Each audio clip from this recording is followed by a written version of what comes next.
There is one sequence in the form that easily encapsulates all of the underlying principles and actually takes very little space to do. So it's a great way to practice and to improve your whole form just by doing the ward off sequence. So we're going to do ward off today in many different times, and we're going to talk about the underlying principles.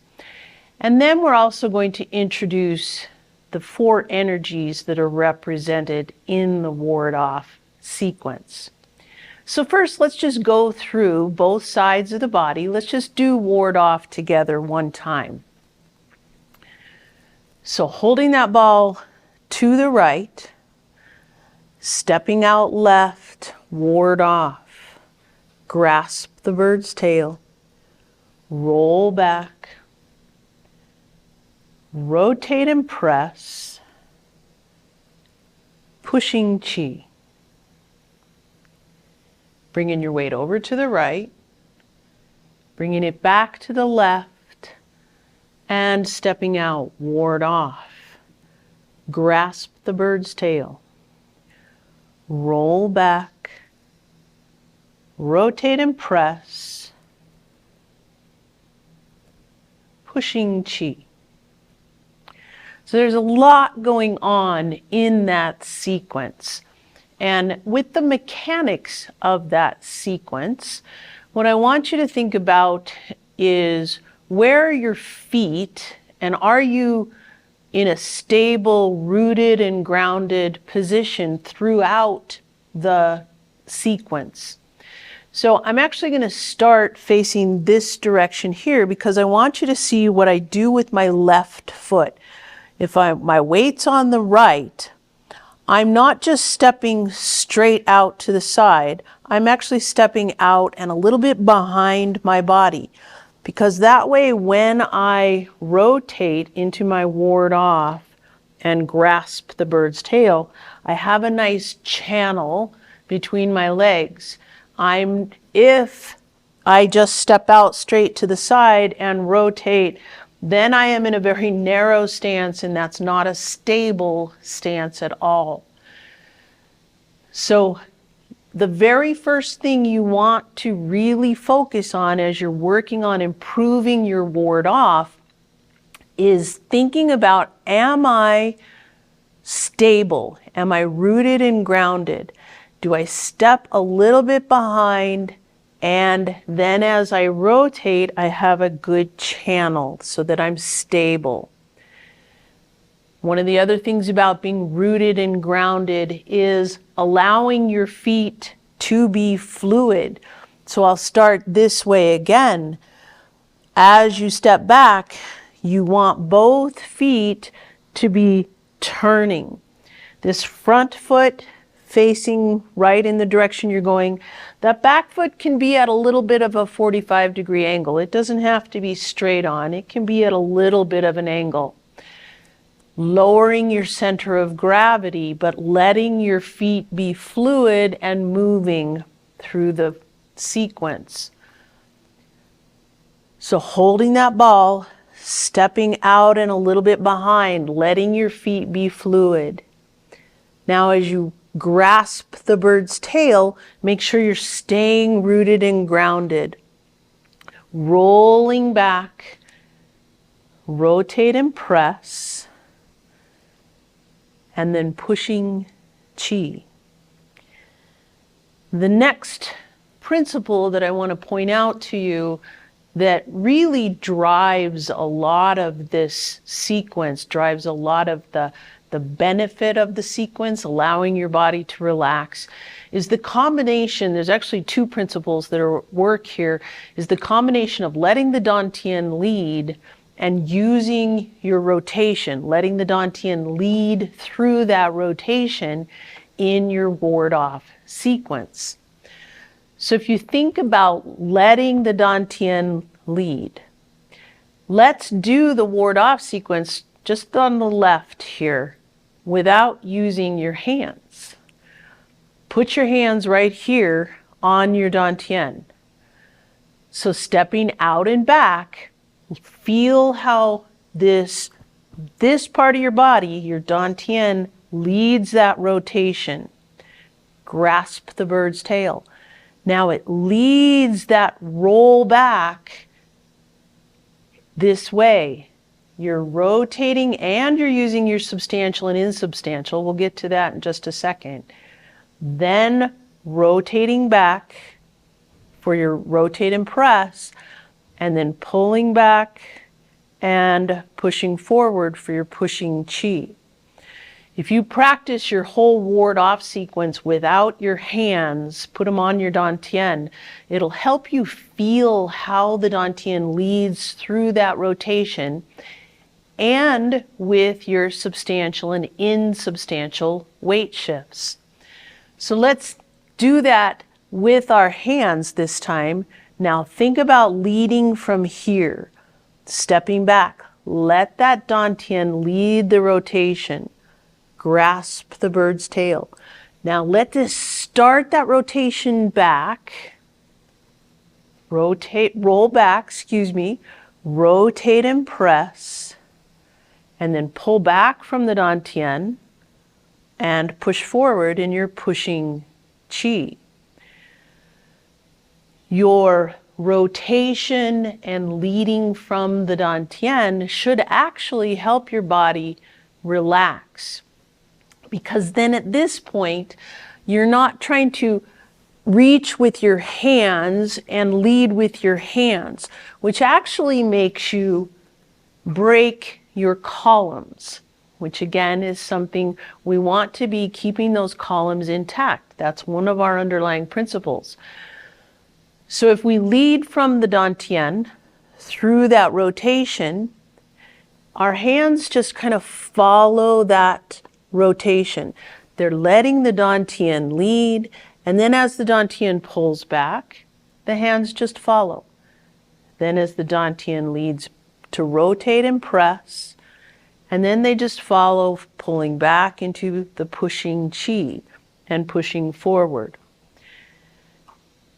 Your columns, like I just mentioned, if you're focused on your hands instead of leading from the dantian, you're going to end up breaking your columns. If you see, let's actually do it incorrectly once. Holding that ball to the left, lead with your hands, and this is the temptation, is you want to reach and you want to pull back and you want to push. If your focus becomes your hands, then you can see I'm not rooted and grounded, and I've broken my columns, and it's not very relaxing. If you do that incorrectly a few times, it actually helps your brain want to do it correctly, because that's not a relaxing movement. Thinking about keeping shoulders above your hips, that's your columns. That's part of being rooted and grounded.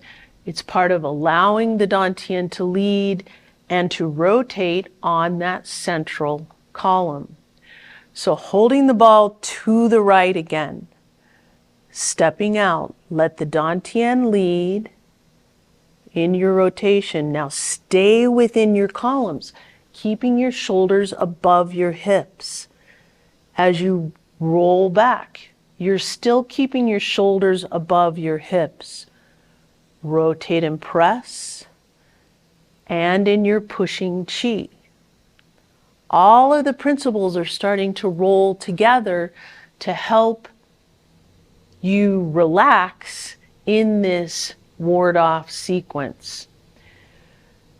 One of the other things that we kind of mentioned briefly, one of the other principles, is that substantial and insubstantial change. Now it's different from what we were talking about with our part the wild horse's mane and with brush knee, because we're not locomoting forward, right? If we do our part the wild horse's mane, we are rocking back, finding that substantial and insubstantial, but at this point, we're 100% substantial on this left, so that the right can step forward, and 100% insubstantial as it steps. We're never 100% zero in the ward-off sequence because we're not moving either side to side or forward and back.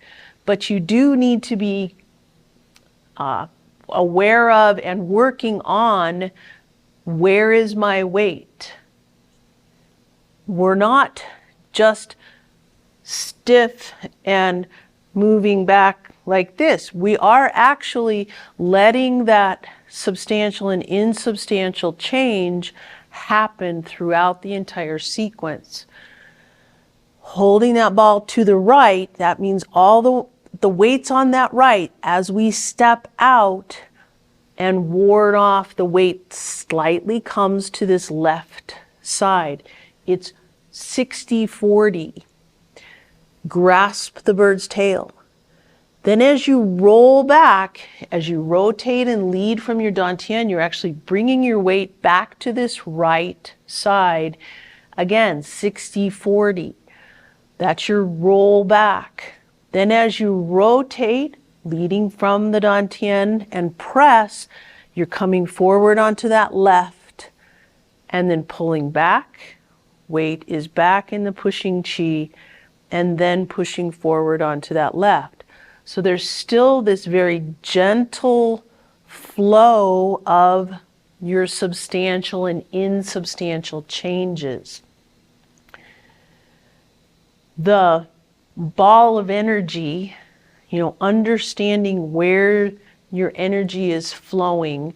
We're going to talk a little bit more about that when we get into the energies, as we introduce the 8 doors. But thinking about it helps to think about, where is that ball as you're doing this ward-off sequence.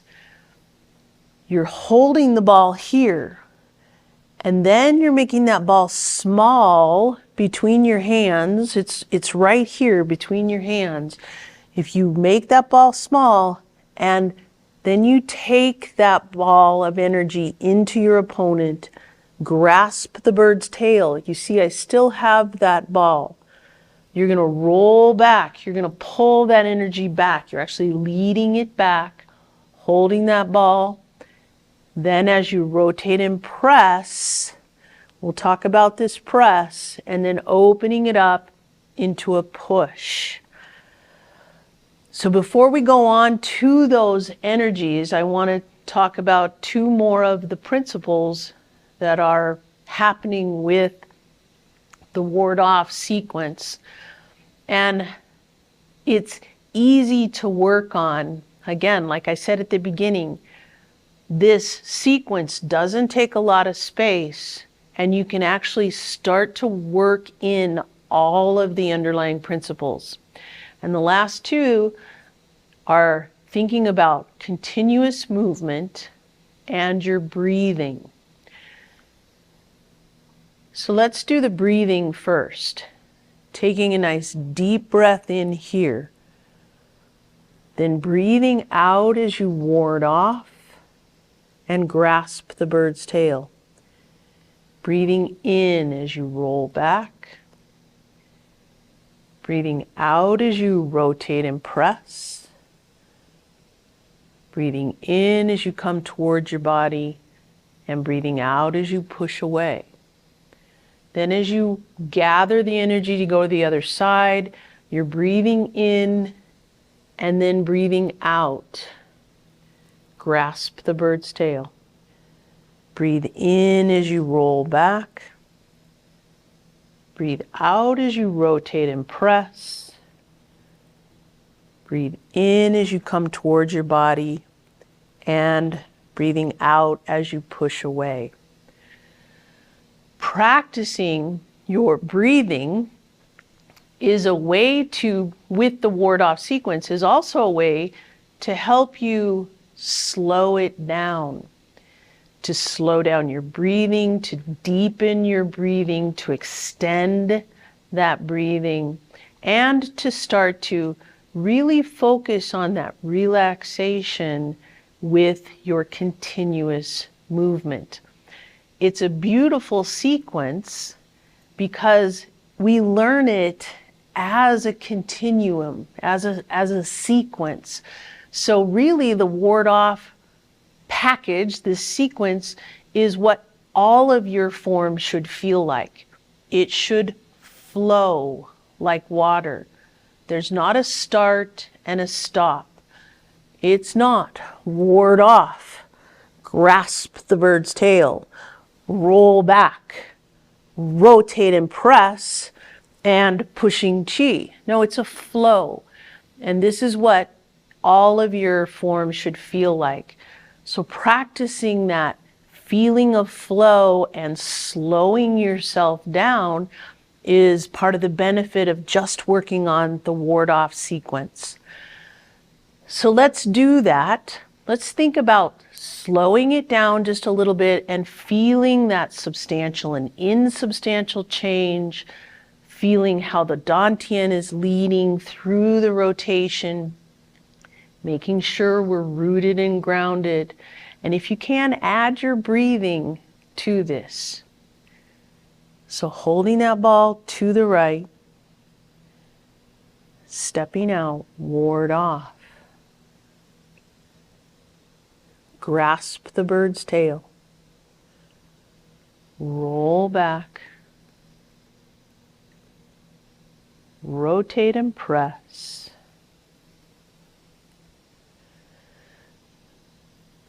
Pushing chi. Bringing your weight over to the right, back to the left, and stepping out. Ward off. Grasp the bird's tail. Roll back. Rotate and press. Pushing chi.